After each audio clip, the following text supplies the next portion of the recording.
Wapendwa wa taifa la Mungu, karibuni sana tena katika tafakari ya neno la Mungu, ikiwa ni Dominika ya 5 ya Kwaresima katika mwaka huu wa kanisa. Somo la kwanza ni la kitabu cha nabii Ezekiel sura ya 37 aya ya 12 hadi aya ya 14. Somo la pili ni la waraka wa Mtume Paulo kwa Warumi sura ya 8 aya ya 8 hadi aya ya 11. Na somo la tatu ni la Injili takatifu ilivyoandikwa na Yohane sura ya 11 aya ya kwanza hadi aya ya 45.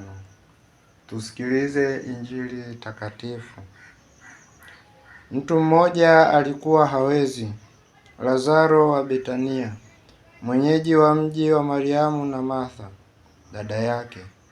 Ndiye Mariamu yule aliyempaka Bwana marhamu, akamfuta miguu kwa nywele zake, ambaye Lazaro nduguye alikuwa hawezi.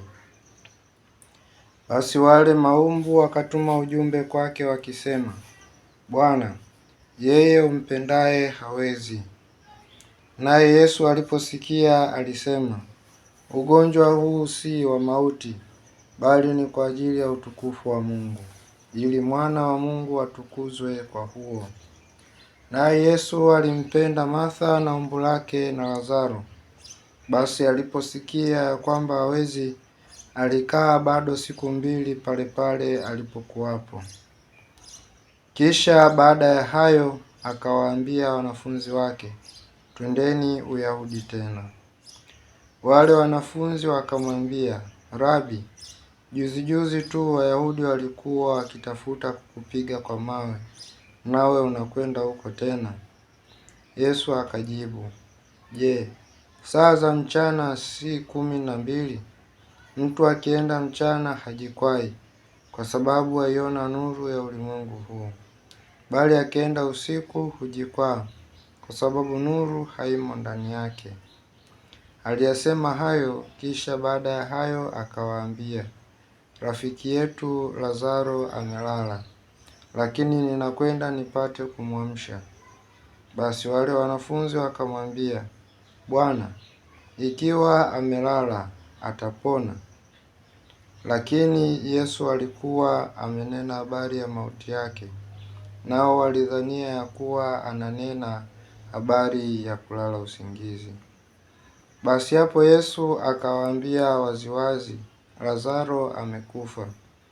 Nami nafurahi kwa ajili yenu kwamba sikuwapo huko ili mpate kuamini, lakini na twendeni kwake. Basi Tomaso aitwaye Pacha akawaambia wanafunzi wenzio, twendeni na sisi ili tufe pamoja naye. Basi Yesu alipofika alimkuta amekwisha kuwamo kaburini yapata siku 4. Na Betania ilikuwa karibu na Yerusalemu, kadiri ya maili 2 hivi, na watu wengi katika Uyahudi walikuwa wamekuja kwa Martha na Mariamu ili kuwafariji kwa habari ya ndugu yao. Basi Martha aliposikia kwamba Yesu anakuja, alikwenda kumlaki, na Mariamu alikuwa akikaa nyumbani. Basi Martha akamwambia Yesu, Bwana, kama ungalikuwapo hapa, ndugu yangu hangalikufa. Lakini hata sasa najua ya kuwa yoyote utakayomwomba Mungu, Mungu atakupa. Yesu akamwambia, ndugu yako atafufuka. Martha akamwambia, najua ya kuwa atafufuka katika ufufuo siku ya mwisho. Yesu akamwambia, mimi ndimi huo ufufuo na uzima. Yeye aniaminie mimi, ajapokufa atakuwa anaishi, naye kila aishiye na kuniamini hatakufa kabisa hata milele. Je, unayasadiki hayo? Akamwambia, naam Bwana, mimi nimesadiki ya kwamba wewe ndiwe Kristo, mwana wa Mungu, yule ajaye ulimwenguni. Naye alipokwisha kusema hayo, alikwenda zake, akamwita umbu lake Mariamu faragani, akisema, mwalimu yupo anakuita. Naye aliposikia aliondoka upesi akamwendea. Na Yesu alikuwa hajafika ndani ya kijiji, lakini alikuwa karipo pale alipomlaki Martha. Basi wale Wayahudi waliokuwapo na Mariamu nyumbani wakimfariji, walipomwona jinsi alivyoondoka upesi na kutoka, walimfuata, huku wakidhania ya kuwa anakwenda kaburini ili alie huko. Basi Mariamu alipofika pale alipokuwapo Yesu na kumwona, alianguka miguuni pake akamwambia, Bwana, kama ungalikuwapo hapa, ndugu yangu hangalikufa.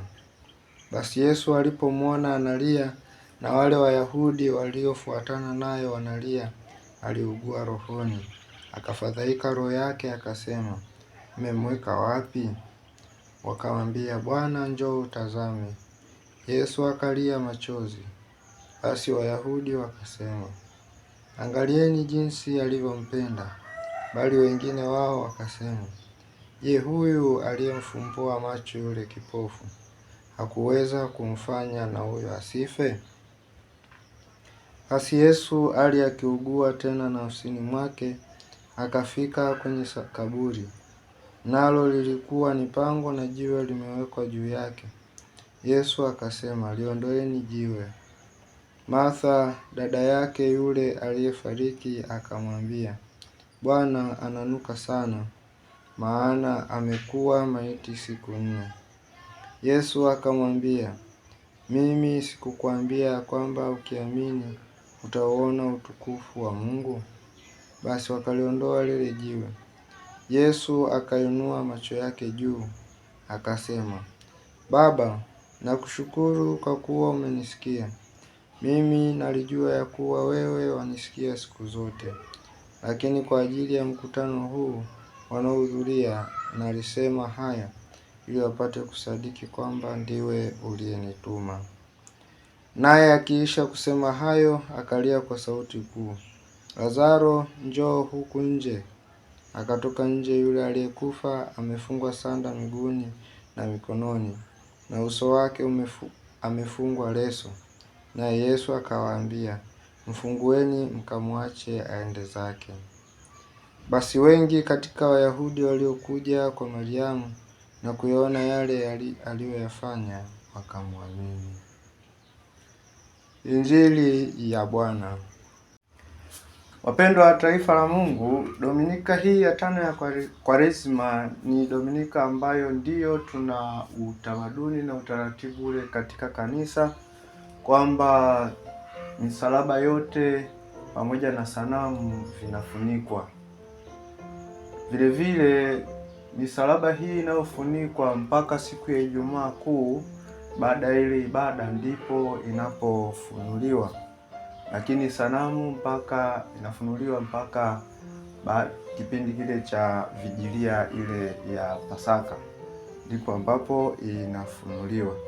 Hivyo wapendwa wa taifa la Mungu, inafunikwa kwa sababu kama umefuatilia vizuri masomo ya wiki hii inayoisha, mara nyingi tumeona namna gani ambapo Bwana wetu Yesu Kristo amekuwa akiwindwa ili aweze kukamatwa.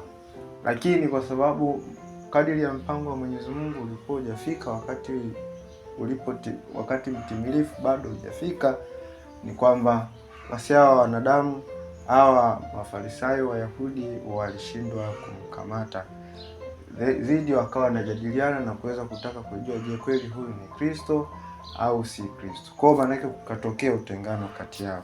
Wengine wakawa wanamwamini kwamba ni Kristo, wengine hawamwamini kama ndiye Kristo ambaye wamekuwa wakimsubiri kwa hamu, hususani katika utabiri katika manabii pamoja na Torati. Hivyo wapendwa taifa la Mungu, ujio wake huu sasa katika kipindi hiki tunaona kwamba Bwana wetu Yesu Kristo sasa haonekani waziwazi, kwa sababu sana wakati wa kukamatwa kwake unakaribia.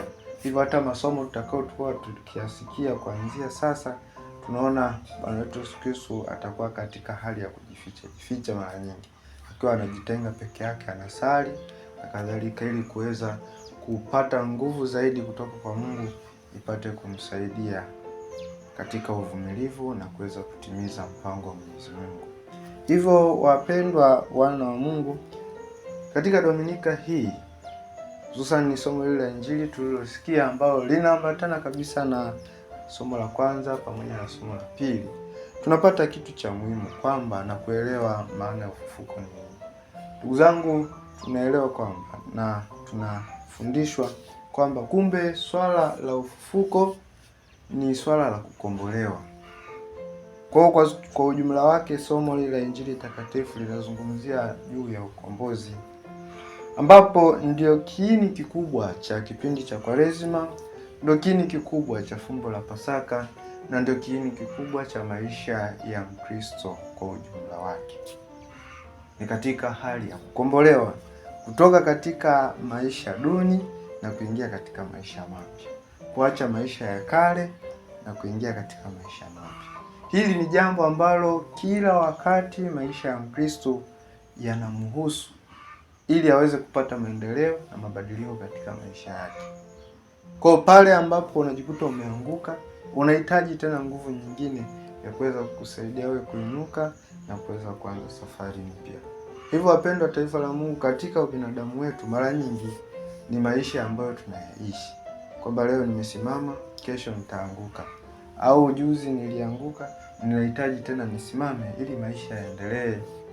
Kwa hiyo ni jambo ambalo linatokea katika maisha yetu ya kila siku, na hata katika mfungo huu wa Kwaresima ambao bado tunaendelea nao na ndio tunaelekea mwishoni, wakati mwingine tunaweza tukajikuta tumechoka kutokana na mfungo huu. Katika kujikatalia kwetu, tunaona bado tuna shauku ya mambo ambayo tumejinyima, ubinafsi, mambo mengine mbalimbali, chuki, uivu. Wakati mwingine tunaweza tukajikuta tena tunashawishika tena kufanya vitu kama hivyo, lakini tunakumbuka wazi kwamba katika haya yote ninayoyafanya bado ninahitaji sana nguvu ya Mungu ipate kunisaidia. Kwa hiyo katika matamanio hayo ya mwili tunarudi tena kuweza kujirekebisha na kuweza kuyaacha. Tunazidi kurudi tena kuomba nguvu ili tuweze kuwa wapya na kuweza kuishi vile ambavyo inampendeza Mwenyezi Mungu. Hivyo tunapozungumzia huu muujiza ambao Bwana wetu Yesu Kristo ameufanya katika somo la Injili, ambalo muujiza mkubwa aliofanya hapa ni swala la kumfufua Lazaro aliyekuwa amekufa. Na tunaambiwa Lazaro alipendwa sana na Kristo. Licha ya Lazaro kupendwa na Kristo, hata hawa ndugu zake wawili na wenyewe walipendwa na Kristo, kwa sababu kumbuka, huyo ndugu ambaye anaitwa Mariamu ndio yule ambaye alimpaka Yesu mafuta kwa nywele zake. Ni upendo wa namna gani ambapo huyu mwanamke alionyesha kwa Kristo, kiasi kwamba Kristo naye anakuja kumkumbatia kama mtoto wake, anakuja kumkumbatia na kuweza kumsaidia katika kile alichokifanya, kuweza kuthamini na kuweza kurudisha fadhila hizo kwa namna ya pekee.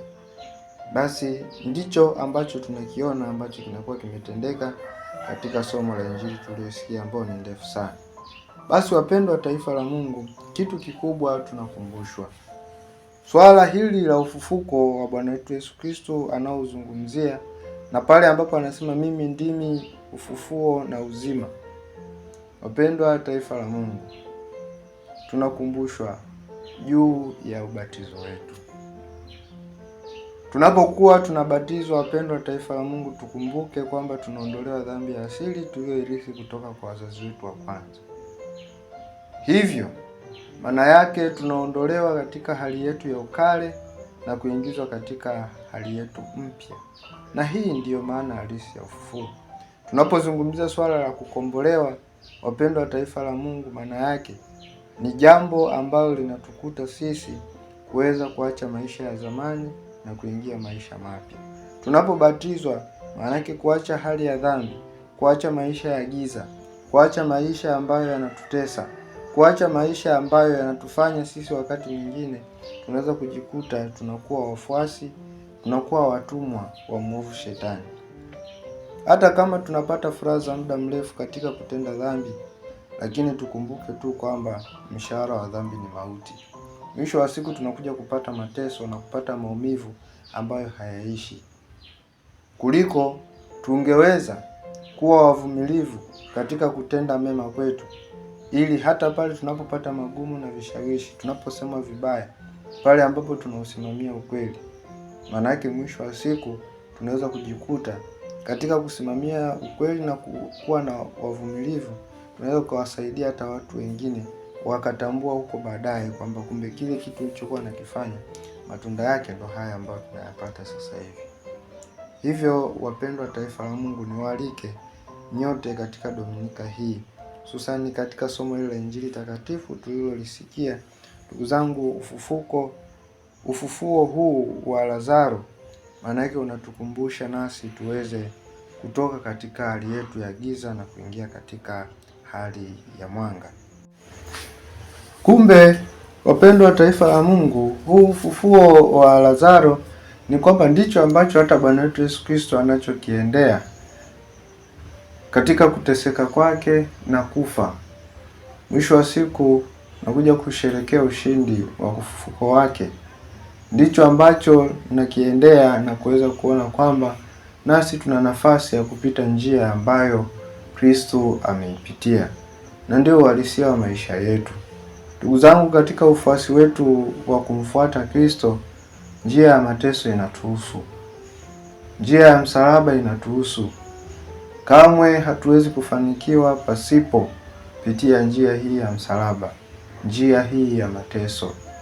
La sivyo, bila kupitia hiyo njia ya mateso, njia ya msalaba, ili tupate kufanikiwa, ndo wale watu ambao wanapitia njia za mkato ili kuweza kujirahisishia maisha na kuweza kujikuta wakati mwingine wanapata furaha za muda mfupi sana. Hivyo wapendwa taifa la Mungu, njia ya mateso ni kitu cha maana sana kwetu sisi kama wafuasi wa Bwana wetu Yesu Kristo. Kristo kwa mateso yake ameyatakatifuza pia mateso yetu kwa kuyapa thamani ya ukombozi wake. Hivyo wapendwa taifa la Mungu, na hili ndilo ambalo tunaliona ndugu hawa Martha pamoja na Mariamu wanaumia kutokana na kupoteza matumaini kwamba ndugu yao ameshakufa. Hata Kristo anapokuja kuelezea kufufuka kwake, naona Martha anakuwa mgumu kuelewa. Yeye anaamini juu ya ufufuko ule ambao ni ufufuko wa mwisho. Basi wapendwa taifa la Mungu, kwa kuweza kumtambua kwamba Kristo ni nani katika maisha yetu, kumbe tunapata nguvu tena zaidi na zaidi pale ambapo tunakuwa tunapitia magumu. Hivyo wapendwa taifa la Mungu, mateso hukomboa maelfu ya Wakristo waliopoteza lengo la maisha yao hapa duniani kutokana na madanganyo ya shetani, ya watu wabaya na ya tabia mbaya zetu wenyewe. Hivyo wakati mwingine tunapitia changamoto mbalimbali kwa sababu mateso tunayoyapitia yanatukatisha tamaa, yanaturudisha nyuma kiimani. Wakati mwingine tunahitaji kuwa na imani thabiti ili ipate kutusaidia kuwa wavumilivu na mwisho wa siku tuweze kupata ile tunu ambayo tumeandaliwa. Kristo mwenyewe amepata vishawishi vingi, ameshindwa kuaminiwa kwa kile alichokuwa anakifanya, lakini kamwe akawa amebaki kushikilia lile lile na kuweza kutimiza mpango wa Mungu. Huu ndio mfano halisi wa ubinadamu wetu ambao tunatakiwa tuuishi, kiasi kwamba tuwawezaje sisi wa Kristo kusema kuwa mateso ni balaa tupaswalo kukwepa? Kwa hiyo tunapomwona mmoja wetu akiteswa, tuna haja ya kumtuliza na kuweza kumuhimiza kindugu na kuweza kufanya vile ambavyo ni wito wa kila mmoja katika kipindi hiki cha Kwaresima, kwamba tunaposali, tunapofanya toba, tunapofanya matendo mema na kuweza kuwasaidia wahitaji, tukumbuke tunakuwa ni sehemu mojawapo ya kuwafariji wenzetu na kuwahimiza ili wapate kuona kwamba ndugu, kumbe kuna maana ya maisha. Wengine wamekata tamaa na kushindwa kufanya na kutekeleza kile ambacho wana wajibu wa kuweza kukiishi. Hivyo wapendwa taifa la Mungu, kamwe tusiwe chanzo cha kuwafanya wengine waweze kukata tamaa.